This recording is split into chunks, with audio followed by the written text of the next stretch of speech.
안녕하세요. 양신TV 거대고의 양신 나항식 수의사입니다. 오늘은 저희가 묘의보감 코너를 통해서 준비했는데요. 제가 진료하면서 많이 물어보는 것들 중심으로 해서 고르고 골라가지고 묘의보감에서 하나씩 설명을 할까 해요. 오늘 이야기할 건 뭐냐면은 좀 이름 때문에 그럴 수 있는데 많은 분들이 정말 많이 물어보는데 특히 언제 물어보냐면 접종할 때 많이 물어보세요. 그 접종할 때 왜 이걸 물어보냐면 근데 바로 광견병 접종과 관련된 이야기입니다.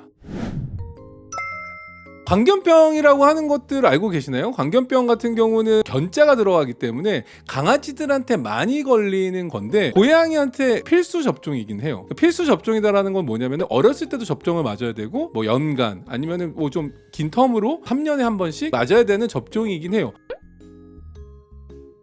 광견병은 잘 아시다시피 강아지들한테 잘 걸리는 질환이긴 하죠. 특히 이제 한국은 광견병 발생 국가로 분리가 돼 있어요. 광견병 발생 국가로 분리가 된다라는 거는 광견병이 한 번이라도 발생했느냐 안 했느냐라는 되게 중요한 포인트거든요. 그래서 광견병이 발생한 국가는 철저하게 관리를 해야 됩니다. 물론 광견병이 발생하지 않은 국가들도 있어요. 뭐 대표적으로 일본 같은 경우가 광견병이 발생하지 않은 국가죠. 그렇기 때문에 고양이를 일본에 데려갈 때는 이 광견병 에 대한 항체 검사 같은 것들을 꼭 검사를 받고 데려가셔야 되는 약간 복잡한 과정이 있어요. 그래서 대표적으로 뭐 싱가포르라던가 아니면 일본이라던가 이런 가까운 나라들 중에 광견병이 발생하지 않은 국가들은 광견병이 발생하지 않게끔 하는 정책을 펼치고 있다라는 거죠. 그러면 한국은 광견병 발생 국가인데 광견병이 어떤 질환이냐라고 한다면은 광견병은 인수공통 전염병이에요. 인수공통 전염병이 뭐냐면은 사람도 걸리고 반려동물도 걸린다라는 거죠. 일단 감염되는 루트 같은 경우에는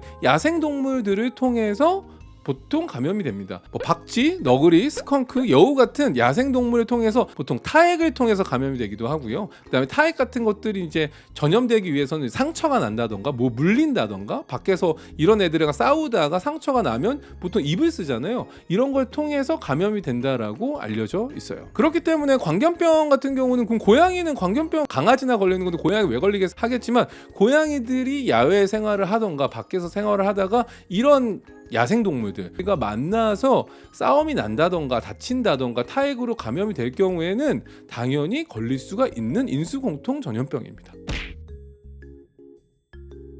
사람 또한 반려동물 통해서 이렇게 광견병이 걸린 아이들을 통해서 당연히 사람도 걸릴 수가 있고요. 당연히 광견병은 증상들이 있어요. 보통 광견병은 중추신경을 공략을 해가지고 임상 증상을 일으키기 때문에 초기 잠복기에는 임상 증상이 나타나지 않을 수도 있습니다. 뭐 3주에서 수개월까지 임상 증상이 나타나지 않는다고도 알려져 있고요. 그러다가 이제 초기 증상 나타날 때는 한 2, 3일 정도 나타나는데 갑자기 행동이 바뀌는 경우도 있어요. 예민해진다던가 약간의 공격성이 보인다던가 식욕이 좀 바뀐다던가 그러니까 이물 같은 걸 먹는다던가 좀 불안해한다던가 경계심 같은 것들이 늘어날 수도 있죠. 그러다가 흥분기가 되면은 보통 1일에서 7일 정도 이 증상들이 나타날 수 있는데 이런 경우에는 침 흘리는 증상이 나타난다던가 아니면 과도하게 공격성을 보인다던가 가벼운 자극에도 과도한 반응도 보이고 그 다음에 불안해하고 중추신경을 공략하는 질환이기 때문에 아이들이 중추신경과 관련된 특정한 행동들 방향 감각을 상실한다던가 상당히 불안해한다던가 이런 것들을 보일 수가 있습니다. 근데 이 질환이 왜 무서운 질환이냐면 이 예를 들어서 초기 잠복기, 초기 증상, 중기, 말기가 될 경우에는 이게 이제 중추신경을 억압하기 때문에 마비 증상이 주로 나타난다고 보시면 돼요. 특히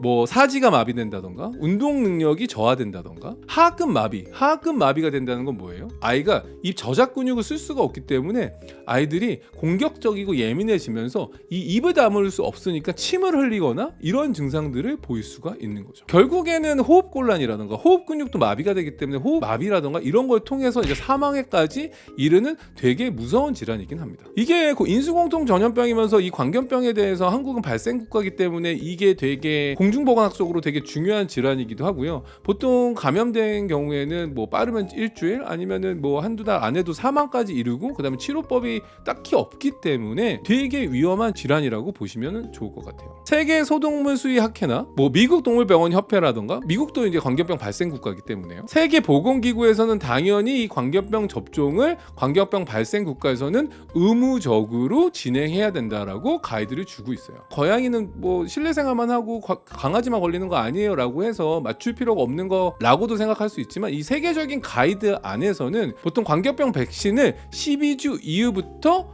한 번 접종을 진행하라고 가이드를 주고 있고요. 그 다음에 한 번 접종 후에는 그 다음 1년 지나서 매년 연간 접종을 진행하라고 가이드를 주고 있습니다. 한국에서는 1년에 2번 정도는 오히려 지원을 해서 광견병 접종을 저렴하게 맞출 수 있는 지원 제도를 펼치기도 하고 있어요. 그래서 이 비용이 약간 부담이 된다면 이 기간 내에 접종을 맞게 된다면은 정부로부터 지원을 받을 수 있는 그런 중요한 질환이기도 하고 예방을 해야 되는 질환이기도 합니다. 물론 한국에는 1900 후반 이후부터는 이 광견병이 실제로 고양이한테 발생된 사례가 없기 때문에 공중보건학적으로 이게 되게 관리나 예방이 잘 되고 있는 질환이기도 해요. 만분의 1이든 뭐 10만 분의 1이든 항상 언제든지 발생할 수도 있는 상황을 미연에 방지하기 위해서 예방접종을 하는 거기 때문에 그만큼 인수공통 전염병이고 중요한 질환이기 때문에 꼭 고양이들 광견병 접종은